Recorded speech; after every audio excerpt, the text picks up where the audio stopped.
Doctor Kiran ಅವರ murder ಕೇಸಲ್ಲಿ ಯಾರು ಡಾಕ್ಟರ್ ಪ್ರಿಯಾಂಕಾ ಅವ್ರನ್ನ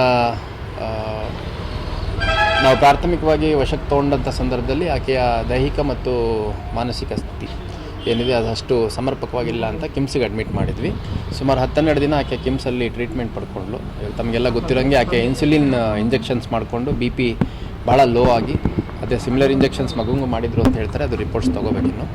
ಸೊ ಆ ಮಗು ಏನಿದೆ, ಆ ಮಗು ಇವಾಗ ಈಗಾಗಲೇ ಡಿಸ್ಚಾರ್ಜ್ ಆಗಿದೆ.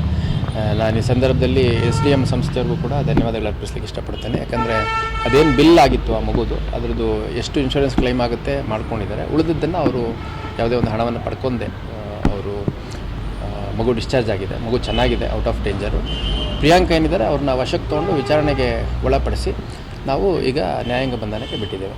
ಆಕೆ ತನ್ನ ಹೇಳಿಕೆಯಲ್ಲಿ ಆಕೆದು ಭಾಳಷ್ಟು ಅಪ್ರೆನ್ಷನ್ಸ್ ಹೇಳಿದ್ದಾಳೆ, ವಿತೌಟ್ ಎನಿ ಕರಾಬರೇಟಿವ್ ಎವಿಡೆನ್ಸು. ಆತ ಹೊರಗಡೆ ಇದ್ದಾಗ ಯಾರ್ಯಾರ ಜೊತೆನೂ ಓಡಾಡ್ತಿದ್ರು, ಮತ್ತು ಮನೆಯಲ್ಲಿ ನನ್ನ ಜೊತೆ ಪ್ರೀತಿಯಿಂದ ಇರ್ತಿರಲಿಲ್ಲ. ನಾನು ಕೆಲವು ಸಂದರ್ಭದಲ್ಲಿ ನೀನು ಅವ್ರ ಜೊತೆ ಓಡಾಡ್ತೀಯ ಅಂತ ಹೇಳಿದಂಥ ಸಂದರ್ಭದಲ್ಲಿ ಓಡಾಡ್ತೀನಿ, ಏನು ಮಾಡ್ಕೋತೀಯ ಅಂತೆಲ್ಲ ನನಗೆ ಪ್ರಶ್ನೆ ಮಾಡ್ತಾಯಿದ್ದ ಅಂತ 10 ವಿಷಯಗಳನ್ನು ಆಕೆ ಹೇಳಿದ್ದಾಳೆ. ಬಟ್ ಅದಕ್ಕೆ ಸಪೋರ್ಟಿವ್ ಆಗಿ ಯಾವುದೇ ಒಂದು ಎವಿಡೆನ್ಸ್ ಆಕೆ ಒದಗಿಸಿಲ್ಲ. ಸೊ ಹಾಗಾಗಿ ಪ್ರಿಯಾಂಕಾ ಅವರು ಈ ಒಂದು ಕೊಲೆಯನ್ನು ಮಾಡಿರೋದು ನಮ್ಮ ತನಿಖೆಯಲ್ಲಿ ಕಂಡು ಬಂದ ಹಿನ್ನೆಲೆಯಲ್ಲಿ ಆಕೆಗೆ ನ್ಯಾಯಾಂಗ ಬಂಧನ ಒಳಪಡಿಸಿದೆ.